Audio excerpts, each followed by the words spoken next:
Dreams have been deemed sacred by humans for thousands of years. They are seen by many as that of prophecy and forethought, of what is to come. But what happens when we cannot question the dreams which we receive? When we take them for face value and allow them to be seen as final truth? Perhaps this deep from which the dream comes is actually God, but even then, we still find ourselves seeking permission to question this unknown source of the so-called Almighty.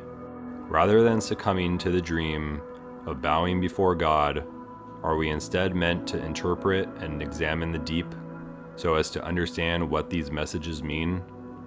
Are we in fact required to find out how the beyond relates to ourselves and our own lives, so as to apply these meanings as an aid to everyday existence?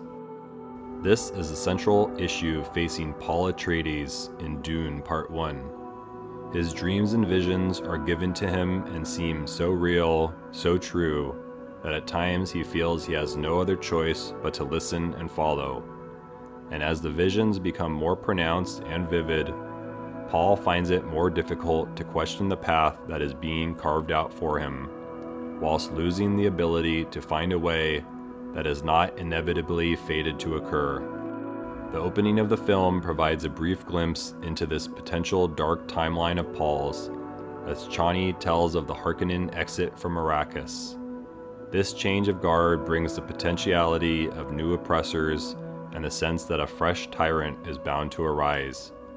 The first image following this narration is of Paul, providing a foreboding sign that he will be the one who eventually rises and suppresses the desert people. He will be the one who rules over all, unless he can learn to question his dreamed destiny. Paul is seen at breakfast with his mother, and they speak about the upcoming events involving their family's royal orders. He says to her, "Why do we have to go through all this when it's already been decided?" with his mother simply replying, "Ceremony?" In this brief exchange, Paul's oncoming struggles with prescience and future visions are summed up.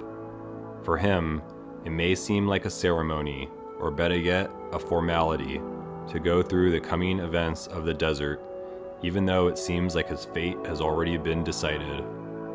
Why should he try to make decisions if the future is already known?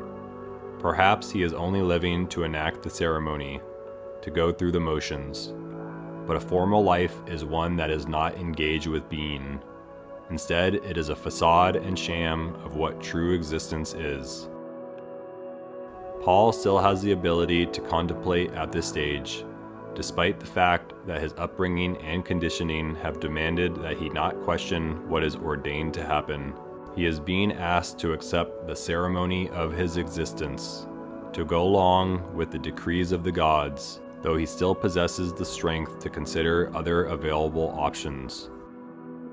The Duke speaks privately with Paul about their current political situation, and he expresses intent to gain more power by merging with the people of the Fremen. The Lord and their house are looking for ultimate strength against all their opposition. Meanwhile, Paul is still unsure if he wants to become Duke in the future, and his father tells him that he may choose his own path in life. But these words are hollow shells, and the psychic influence on Paul will prove to be a much stronger force in his decision-making. The statements mean nothing in comparison to what has been baked into his genes and his very essence. If all past generations have taken the route of inheriting this destiny, of becoming the next Duke in line to rule, then how is Paul to break out and become something different? His attempts at questioning his place in the order and philosophizing about the nature of the world can help his attempts to find a new way, but these factors may pale in comparison to the mountain of evidence pointing him towards a dictator-type role. He has been physically and mentally trained by everyone in his life to become a certain type of thing, to become the one who connects space and time and to save humankind. The Reverend Mother Geist Limboheim is here. She was my teacher at the Benn Jordan school. She's now truthsayer to the Emperor himself. They are a group which have spent countless generations designing Paul to be the freak he claims himself to be.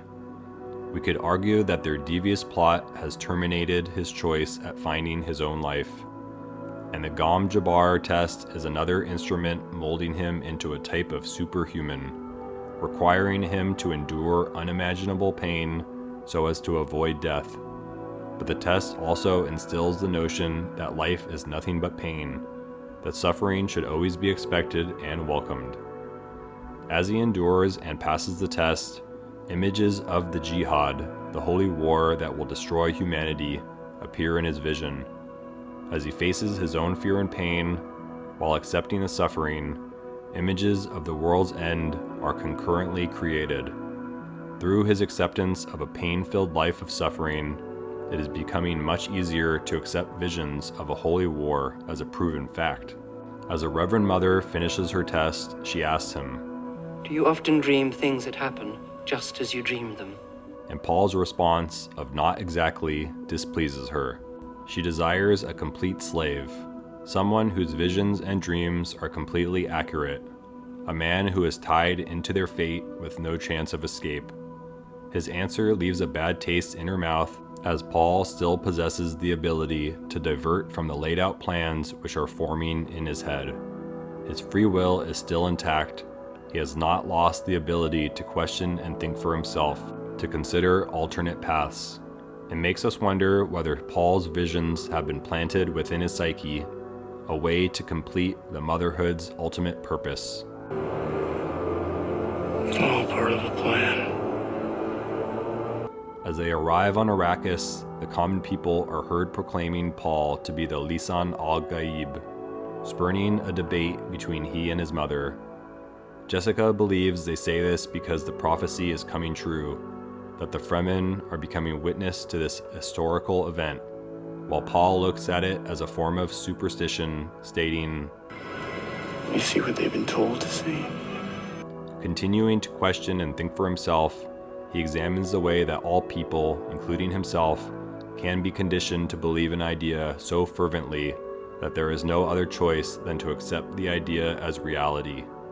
He considers how the world we become accustomed to is primarily determined by the stories we have been told and the interest of the authorities in charge of those stories. Paul speaks with the man watering the date trees, learning that each tree's survival requires the water that would save the lives of 5 humans. The trees have been transported to the planet, and their production of fruit might be worth close to nothing. Despite these realities, water is given to the trees as opposed to many poor souls. This logic is very confusing, and Paul considers if removing the trees would be helpful before the man interjects and claims the trees to be sacred. It's as if the power and weight of that word stops the conversation. There is no way of getting past symbols that hold such power over our lives. The symbol has petrified, as it has lost its living meaning. The Fremen then says, "Old dream," and we are again confronted with the theme of dream, vision, and that which is held as holy, all of which hold sway over our lives. We are unable to contest any of it, to change the conversation regarding that which has been destined from high above.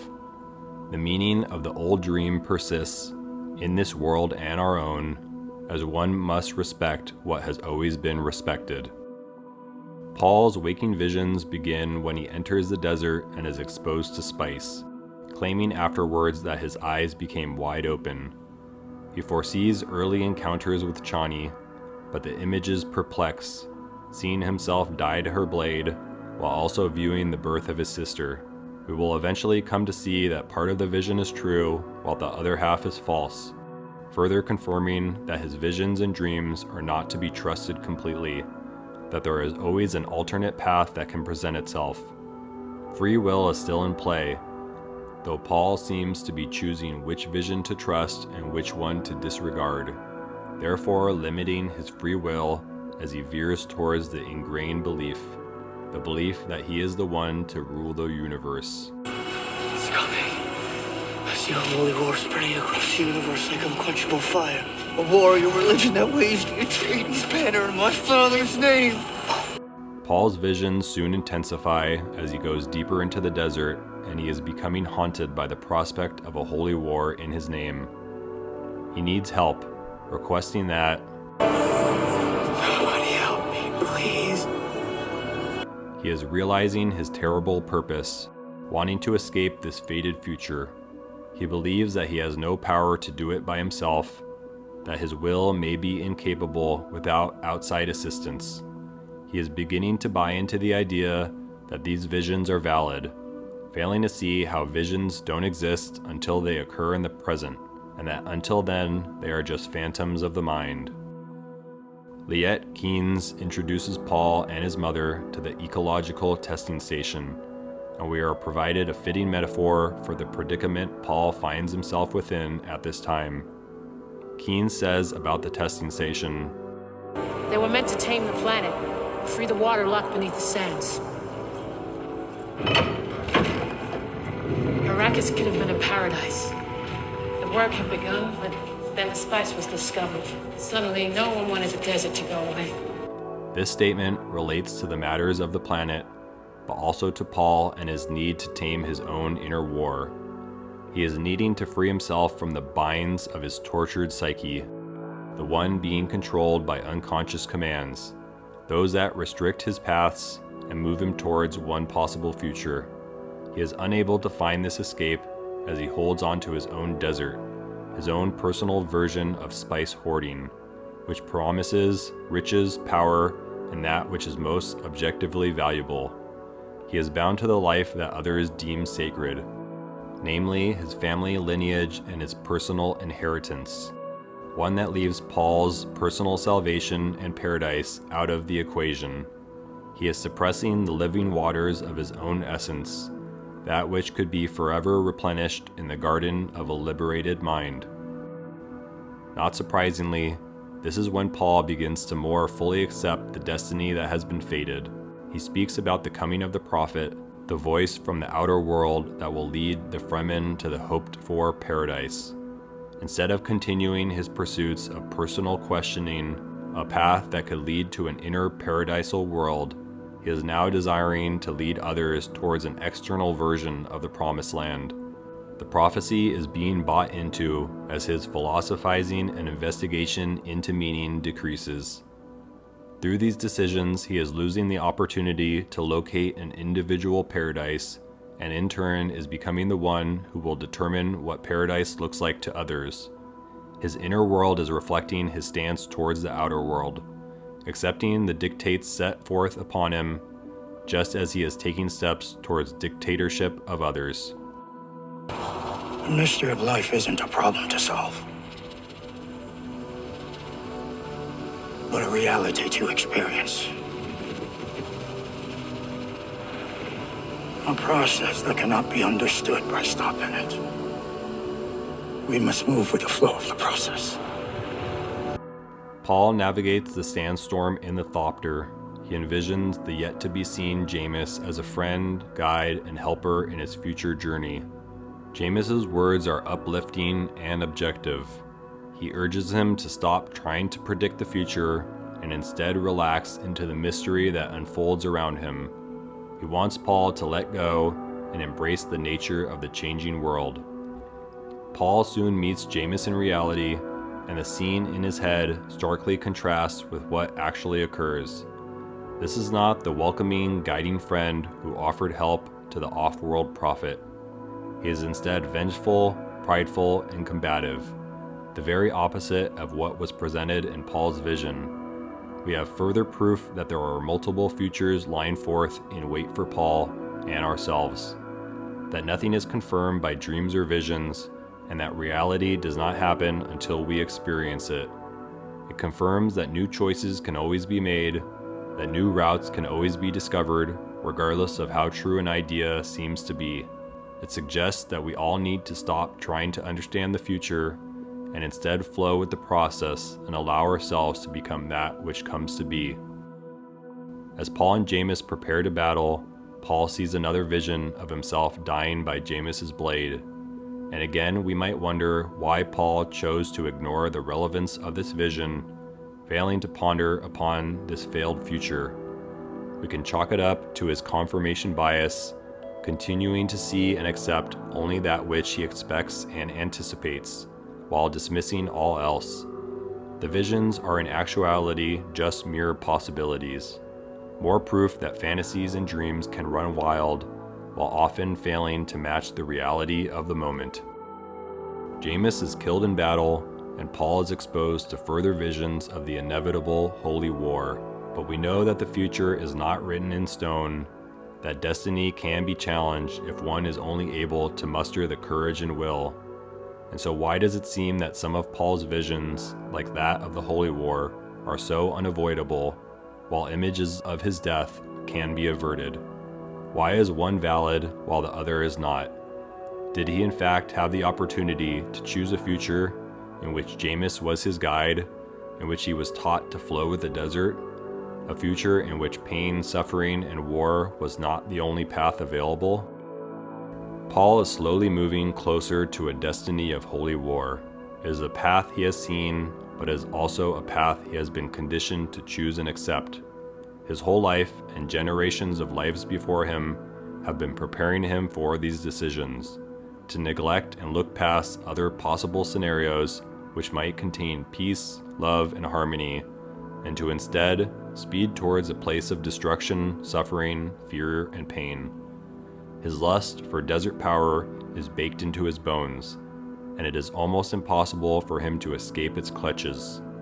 The prophecy of his life is beginning to be fulfilled, as Paul fails to question his destiny and instead becomes an instrument and consequence of the world's designs.